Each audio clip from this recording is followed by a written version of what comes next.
So overall, like when you say it's in great shape, obviously not the tuning, but the what are you referring to when you say that? Well, just the strings, the soundboard, everything's clean and looks brand new. All the dampers look like they've been replaced, unless they're original. And this is an older piano, so just looks like the model when it was manufactured. Yeah. They said they were building it though, like they imported it from Japan. Yamaha's in Japan, isn't it? Yeah. That's what they told me. And I had to wait a few weeks to bring it in. So it came in from Japan? Yeah, they said they had a shipment coming in. Okay. So it sounded like it was built like new. Yeah, like the G series. As far as I know, they don't make them anymore, but because it's now changed to C. C. Yeah. So the equivalent's the C1. But the G's are better.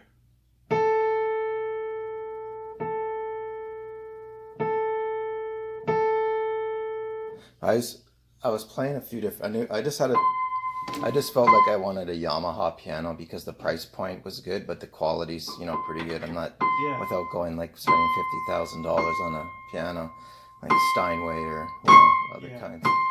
$100,000 on the Fibonacci or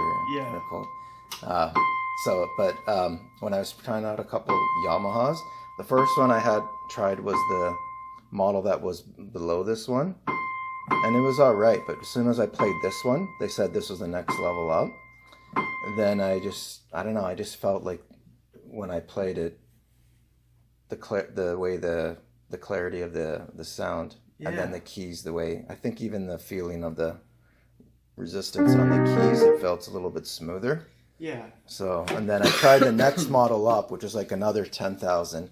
And then I'm like, you know what, for an extra 10,000, I don't really feel like anything there is more than what I need. You start to notice more in the bass, and the quality. It has to be really in tune for you to really notice. So, because then you can start to hear, like, when you're playing like octaves, you can really hear how it resonates the longer the strings. Oh yeah, I think that's what they told me. Stronger bass and stronger, clarity in the bass. But I don't know. Yamaha's, you can't go wrong. The one criticism is that they're maybe a little brighter, louder piano, but too much brightness. Yeah, like that's one criticism, is that they just sound right, but takes I have a digital keyboard too, and you know how like it comes with all the different piano presets, bright piano, and there's different kinds. Obviously you can like boost, you can do EQs on it, but sure. I think like what you're saying is like when it's too bright, it almost sounds tinny. Yeah. And it takes away a little bit maybe from like romantic type of like songs that are even a little bit have like dissonance. Like it's a good sad songs, like they should be damp. But you can, there's things you can fix brightness with hammers. But it's also like it's a good piano to play live and with like a band. Yeah, because it cuts through. Yeah. Don't get squashed out by all the other instruments. Yeah. As soon as that electric guitar starts playing, if there is one. Yeah. Just the distortion. Not like clean guitar though, jazz. Like do you play? Obviously you play, but do you like perform? Well, I used to. COVID kind of killed the music industry. And, it's changed a lot, and I'm a little older, so coming back, I just became a little more reluctant to kind of go back, just because a lot of players I played with changed jobs and okay. and moved because they couldn't play music. Yeah, that was terrible. I was reading about that. Like, and it's like, there's. So live music has pretty much suffered a lot since COVID, right? Well, yeah. In Toronto, like seeing GTA. It's definitely back now, but it's done. Venues were gone, and now new venues are coming, and musicians, especially like the people like me, who's a bit older. A lot of people left or changed jobs, moved. So your network changed, and so there's a lot of more younger, which is good, but are they reluctant to play with older people? Like older? Is that what you mean? Yeah, are they? No, they're eager, but it's a different generation. Oh, their like with their preference of their song list and stuff. Or their work ethic. Okay. And then when you say network changed, you mean also the venues too, right? Because some of them, the relationships you established with the owners, they're maybe gone now. Yeah, and how many venues died? Yeah. Like there's places like the Orbit Room, which was like an institution in Toronto. Yeah. What happened? It's gone now. Yeah. It closed doors. Wow. The Mod Club. There's so many. El Macambo, which is back. But a lot of venues died. Like everything. A lot of restaurants and anything to do with hospitality. Because even when it came back, then they had like capacity laws and all a bunch of bullshit. Do they still have that now? No.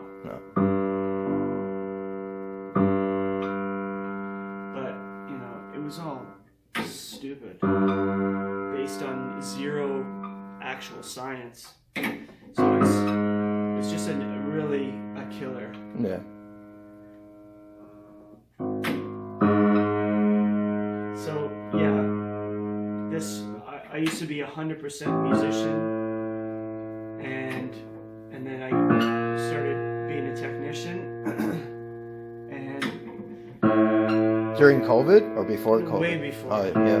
My whole life I've been a traveling musician, but then it was like 50-50 technician and musician for a while. But then after COVID, I became super busy with tuning.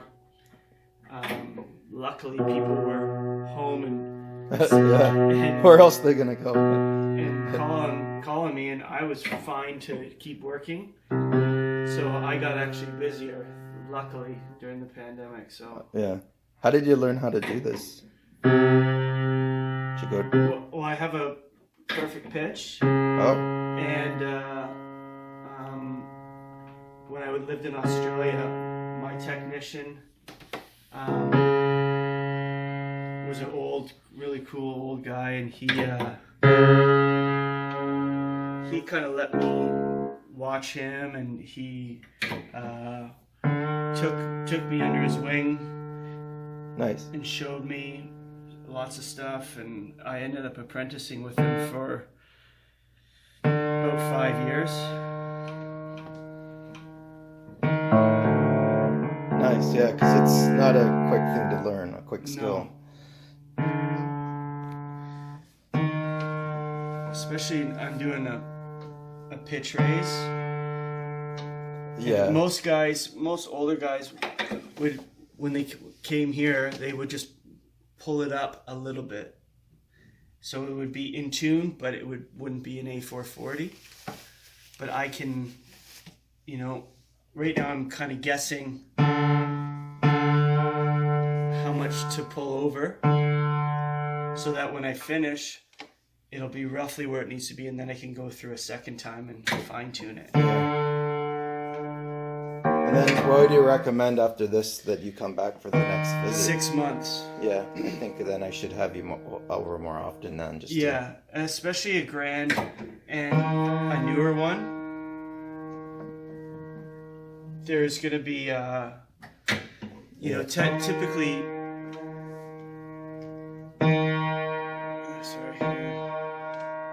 Typically, you tune a piano with new strings about 4 times in the first year, and that's to kind of establish, because these are going to stretch. It's probably why it's out of tune so badly.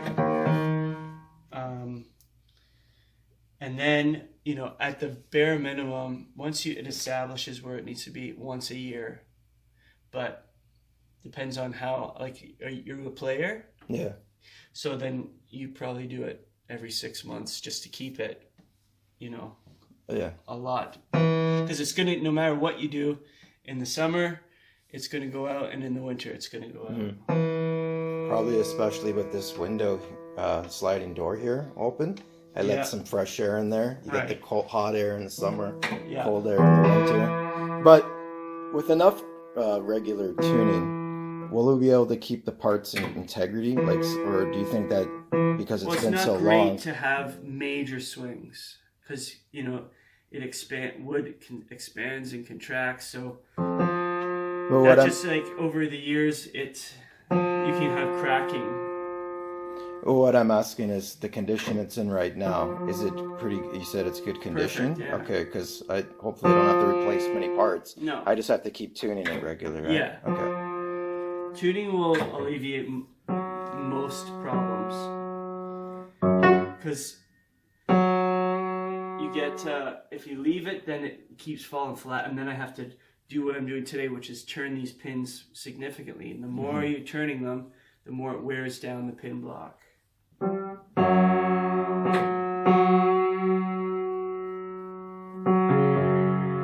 Would you say that the pitch fell flat, even like a full semitone, or Close. not? Close. Up Okay. here would be Yeah. a good semitone. I heard those higher keys were Yeah.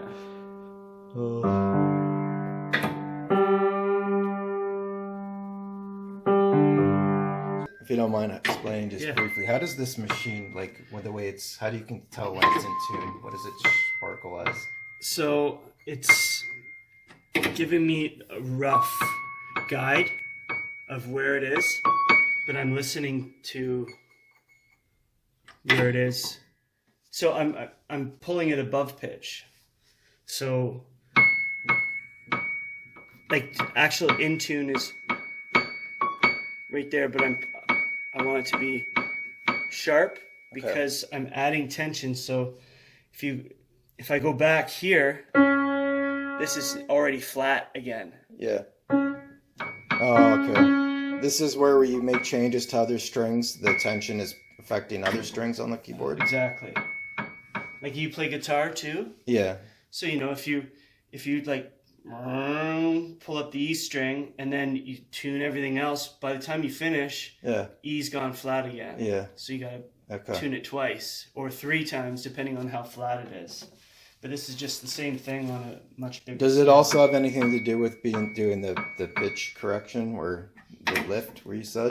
That's exactly what I'm doing. Yeah. Because it'll settle down a little bit from being even sharp, won't it?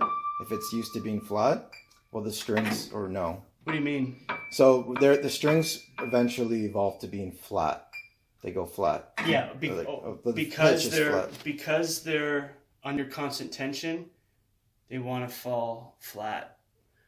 And as you go through the summer and we get into fall, less moisture will also bring it down flat because, you know, everything's all the wood's coming back in, stops swelling, and so that just loosens the strings as well. Okay.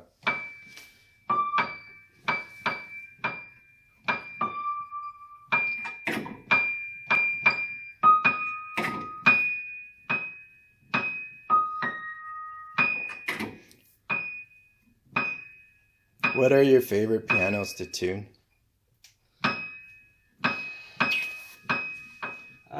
Or, you know, many favorites if you have, but just wondering if you can provide a little bit of like context on the difference between some of the main piano brands. To be honest, like the nicer the piano, the more difficult it is to tune, in my opinion, because you can hear everything.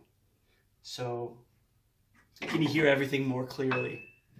So, you know, there's lots of high-end pianos that I tune, like Fazioli, Bosendorfer, you know, $250,000 pianos.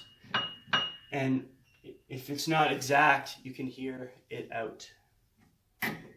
Especially on like the Bosendorfer. But once they're in tune, they sound incredible. So I don't know, it's the same process on every piano, but so it's, I guess, you know, it's still, the result is the best on a high-end piano.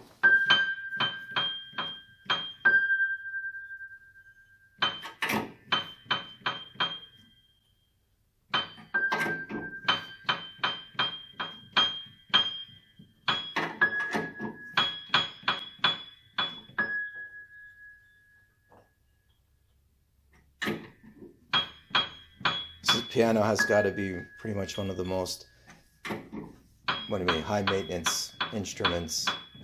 Yeah, can be. There's other stringed instruments that you got to tune more often, but there's less strings. And also just the transportation, like the logistics of everything. You know, pick up your guitar, right, and just go meet somebody and go play. Pick up your piano, not so much. But well, I think of that as well, because when I think about people who are really like proficient players and they get accustomed to playing a certain brand, so they insist on playing only that model or that type of brand of piano, makes things more difficult for them if they want to play at a venue. But I mean, that's probably more for when like you get to that level, elite players, though, right? Concert and elite. Yeah. Well, that's like Herbie Hancock. He travels with a Fazioli. So wherever he goes, he brings his own piano, and it's, you know. Like you said, that's a level very few can. Yeah, but a lot of guys, when they come, they'll have like 3 pianos, and a technician like myself will tune all 3, and they'll come in and they'll play, and then they'll choose which one. Oh, for the night? Yeah. How they feel? I forget. There's my friend, he does a lot of concerts, and he did, who was it? Super famous jazz pianist. I can't remember now. But he worked on 3 Steinways for him, and like tuned them, regulated, voiced, did everything for 3 pianos. And he came in and he went like, and then to the next piano. Oh, with the one finger, right? Just one note on each, and then pointed this one. Yeah. That was it. And not even all many keys on the way you did it. He just did one note. Oh, okay. Just went, and then to the next one, and then he knew that one. That's all he did. That's Herbie Hancock? No, I forget who that was. Okay. That's okay. It'll come to you later, maybe.